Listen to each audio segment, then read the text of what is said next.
las flores tienen su tiempo, que ahora sabe que mañana ya no está. Así es el hombre en esta vida, porque sus días contados son. Pero el que... ¿Cómo fue que la vida del pastor influyó o impactó su vida? Bueno, cuando yo llegué aquí en este país, yo estaba enferma y estaba muy necesitada de Dios. El Señor me estaba tratando con mi vida espiritual. Me estaba llamando, ¿verdad?, que yo me acercara a Él. Y a través de una enfermedad, de un tumor que yo tenía en el pecho, eso me estaba matando porque me asfixiaba. Pero gracias a Dios que llegué a este lugar donde Él oró por mí y el Señor usó sus manos para que el Señor reprendiera todo eso que me estaba acechando. Y después de eso, el Señor tocó mi corazón por haber ese milagro tan hermoso que el Señor hizo en mi vida. Pues acepté al Señor. Y al otro día después de que Él oró por mí, yo acepté al Señor cuando Él hizo el llamado. Ricardo, ¿hubo un momento en que el pastor Efraín apoyó a ti o a tu familia de una manera significante? Sí. Creo que el pastor tenía algo muy único. Él era una persona muy bondadosa que pensaba siempre en los demás. Y yo me acuerdo en un momento que en nuestra familia pasamos por un momento un poquito difícil. Nos quedamos sin casa y estuvimos viviendo con otros familiares, pero era un poquito incómodo. Y si estoy seguro, creo que nació de él decirle a mi papá, a nuestro brother Felix, que nos viniéramos a vivir aquí atrás de la iglesia. Y antes de que consiguiéramos una casa, estuvimos viviendo en la iglesia. Y creo que para mí fue algo que marca mucho la generosidad de él, porque nos ayuda a nosotros a mantenernos en un hogar, mantenernos bajo un techo. Y él lo hizo por amor hacia nosotros, por amor a Félix, que para él también fue como un hijo en un momento de su vida. Y me gustaría elaborar sobre él también, porque yo sé que él hubiese gustado que las demás personas supieran sobre él, de que cuando él aceptó a Jesús, él en su propio hogar ya no se sintió cómodo.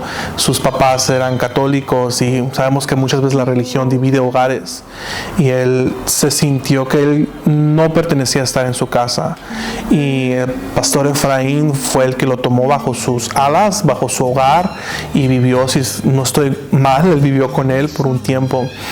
Entonces pasaron años después, es como ese mismo amor que él tenía por él, lo tuvo, y no solo se lo mostró sino a él, sino a su familia, a nosotros que somos 4, a su esposa. Y a pesar de él siendo un humano, él siempre enseñó ese amor, ese cariño hacia muchas personas, y creo que yo me siento muy afortunado de poder haber visto esa parte de él, de que no importa quién tú eres y no importa lo que tú hagas o tus errores. Así él era la reflexión, como todo pastor tiene que ser, toda persona, la reflexión de Jesús, y él en verdad demostró eso hacia nuestra familia, y en mi corazón siempre mantendré esa gratitud hacia él. Hermana Mirna, ¿cuál diría que era su mayor fortaleza de nuestro hermano pastor? La mayor fortaleza de nuestro pastor era más que todo la oración. Él pasaba mucho tiempo, yo me recuerdo que a veces le hablábamos por teléfono y nos decía, hermana Sarita está orando. Casi la mayoría de veces él oraba mucho y por eso Dios lo respaldaba. Sus mensajes que él daba eran muy claros y muy directos. Y esa palabra que él siempre daba hacía impacto en las vidas y las cambiaba. Porque muchas personas que eran de una manera y cuando llegaron al Evangelio eran cambiadas. Entonces se notaba ese respaldo de Dios y era por la razón de que él pasaba mucho tiempo hablando con Dios. Yo creo que es la clave del éxito en el ministerio del Señor, que es la oración, la comunicación con Dios. Y por eso él en su mensaje Dios lo respaldaba y muchas almas vinieron al conocimiento por el mensaje que él les daba. Y eso era lo que pues me impactaba más a mí de su vida en su ministerio, la dedicación y la búsqueda en Dios. ¿Me podría decir, hermano Freddy, qué palabra usaría para describir al pastor y por qué? Pues de nuestro pastor hay muchas anécdotas, muchos pensamientos, muchas cosas que él nos dejó en nuestras memorias, ¿verdad? Pero algo de lo que pues el Señor lo usó y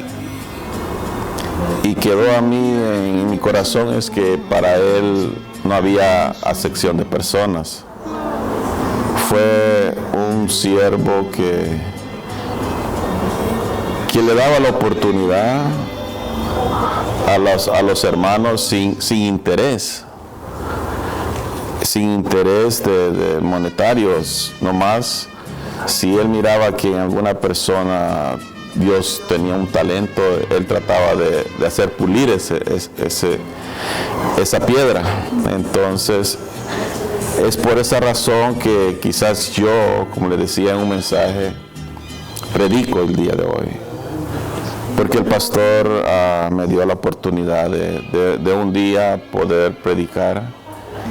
Entonces el Señor pues ahí fue glorificándose, ¿verdad? Y no somos predicadores, pero hacemos la voluntad de Dios y gracias a Dios y al pastor que dio la oportunidad, y asimismo creo que no solo a mí, a muchos miembros quizás dentro o fuera de los que están de la iglesia, tienen esa mente del pastor que gracias a él, es más, yo estuve hablando con un hermano pastor en estos momentos, no voy a decir su nombre, pero él está muy agradecido con el pastor porque dice que a sus 36 años el Señor le dio la oportunidad de predicar en esta iglesia y ahora él es un pastor. Entonces hay muchas cosas que quedaron impactadas en nuestras mentes y le doy gracias a Dios también, ¿verdad? Porque a través de él pues mi madre pudo llegar a esta iglesia, ¿verdad? Y recuerdo también pues que él estaba pendiente y de mandar a recoger a los hermanos, ¿verdad? Y pasaban por mi mamá, recuerdo que hermano Abraham pasaba por mi mamá y pues yo ahí, ¿verdad? Pero el Señor a su tiempo, él hace las cosas a su tiempo y pues a su tiempo me trajo aquí. Y me gozo también del pastor, que fue una persona muy alegre, ¿verdad? Muy alegre y muy juguetona.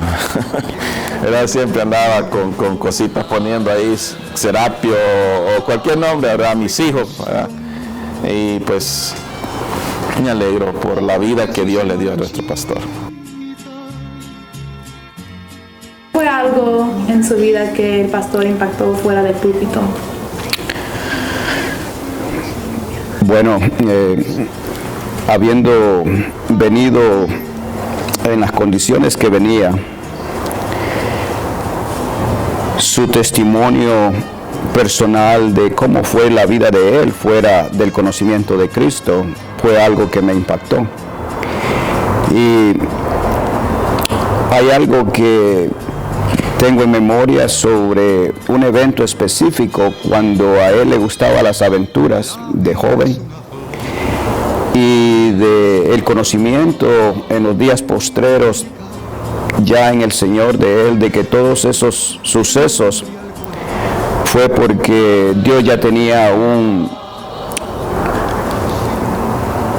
trabajo específico para él. Y esto sucedió en una ocasión de que él se estaba cruzando un río donde se suponía que había algo que era peligroso. E iba con un amigo de él y se tiraron al río. Y él logró pasar, pero su amigo no salió más y solo alcanzó a ver que en el río salían pocos de sangre. Nunca se supo qué pasó con el cuerpo de ese amigo. Él estaba joven y nunca más comprendió de lo que le sucedió a su amigo. Y en otra ocasión él comentaba que estaba sentado a la orilla de un precipicio pegado en un pequeño muelle, y analizando aquello en la noche, algo le dijo: abraza el sostén del muelle, abrázalo. Y dice que tan pronto oyó eso en una forma así instintiva, él se abrazó al sostén del muelle y de repente sopló un viento por la espalda que casi lo tumba al precipicio, y él comprendió de que alguien lo protegía a pesar de que él no era creyente en sus días. Esto es algo que me ha hecho reflexionar a lo largo de mis días, de ver el propósito que Dios tiene con las personas, aunque aún no haya conocido a Jesucristo, pero que en el tiempo postrero lo hacen, y comprender cuál era el propósito de Dios para con ellos. As the granddaughter of the pastor, what kind of person was he outside of the pulpit? So, most people know that on the pulpit he was very, I guess you could say, aggressive, passionate. But once he got off the pulpit, he was completely different. His love for God was always there. His love for the Bible was always there. But he was such a loving person, and anybody who knew him can tell you that he was a loving person. And as a granddaughter, I really got to experience that love from him, but in the most innocent way, the most beautiful way. Like, he was never one of those grandpas that would be like, oh, come over here and give me a hug. Like, he gave me my space, but I always knew that my grandpa was there. And at the same time, his hugs felt like, man, like nothing else mattered in a sense. Like, so he was always very loving. I think that's the best word that I can use to describe my grandpa. He was a very loving grandpa, but in the most respectful way. And another thing that I feel like I think people know, but I don't think they realize the depth of it, is that he was so passionate on the pulpit because he was also passionate off of the pulpit. And he had a room that he specifically made. It was his prayer room. Every morning he would wake up, go into his prayer room for hours, not 2 hours, like 3-4 hours. He would go to his prayer room. And I specifically remember as a little girl, I would go in there, even though I wasn't supposed to. I would go in there, and I remember going up to his face, literally being like right here in his face. And he was just so in the presence that it didn't matter if I was there. Like, he was just so close to God that he was like, nothing could distract him. Nothing could like take away his focus from being in the presence of God.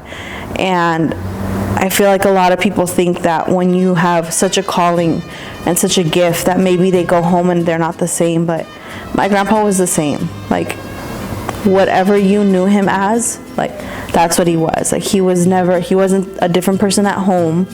He wasn't a mean person at home. Like, if anything, I think he was even more loving at home.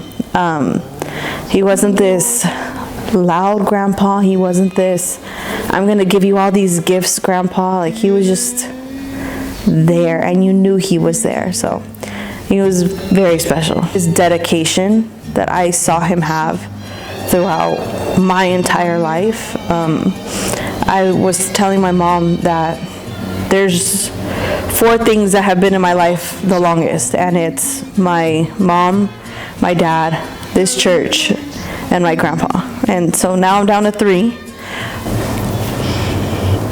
So for me, I think it was really hard being the pastor's granddaughter a lot of the time, because I always felt like maybe I wasn't good enough. But I think for me, even though I didn't feel good enough, my grandpa never made me feel like I wasn't good enough.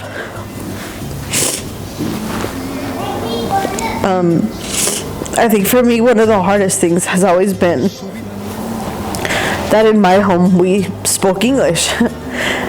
So English has always been easier for me. And I'd be lying if I told you that it didn't bother me, but I always knew that I had that, what's the word I'm looking for, that I didn't speak this perfect Spanish. And I wrestled with God a lot, like, why am I his granddaughter if I don't have this? Like, there's so many other people more qualified. And even then, my grandpa still chose to put me to preach, put me to actively serve in the church. And I'll never know if he did that out of because I'm his granddaughter or because he felt God called him to put me in that position. But I don't think he'll ever realize the seed that he planted in my life.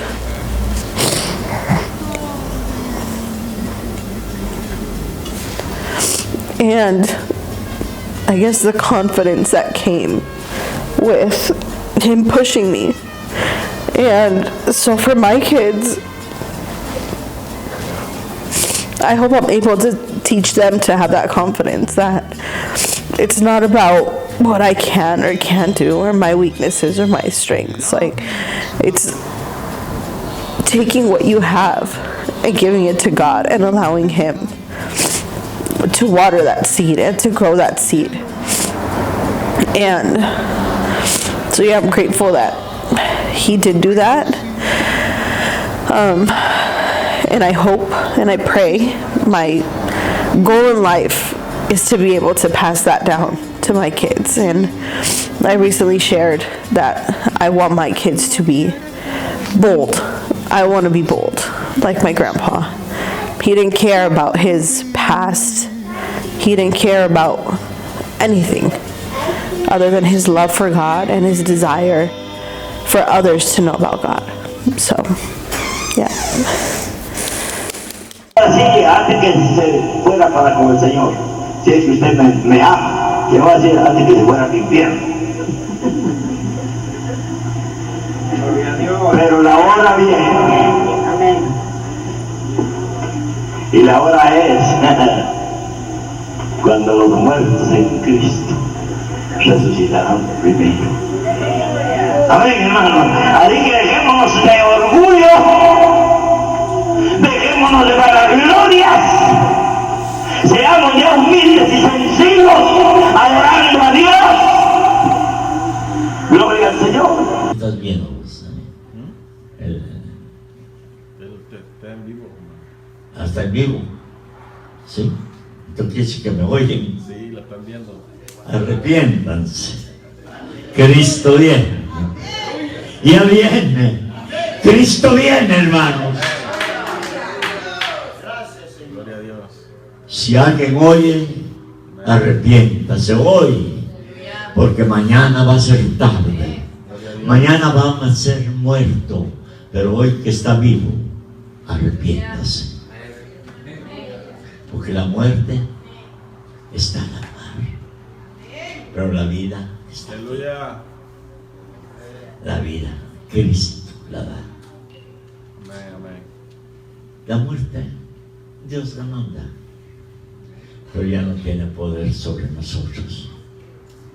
Morimos, pero dormimos en el Señor. ¿Lo cree usted? Eso no estamos, cuando vayamos a cerrar los ojos, no vamos a morir. ¿Usted cree que va a morir? No, a vivir, porque va a vivir con Cristo. Y no hay cosa más linda que saber y tener fe, que cuando cerremos nuestros ojos a este mundo, vamos a hallar un cielo lindo, arriba, un cielo que inimaginable. Dios los bendiga a todos ustedes. No son mis hijos. Los que creyeron porque yo prediqué, no son hijos míos, son hijos de Dios. Porque un hombre nunca puede tener hijos. Los hijos de Dios vienen de Dios. No se cambian, permanecen, son fieles, no se mueren, vivirán para siempre. Dios nos bendiga en esta tarde.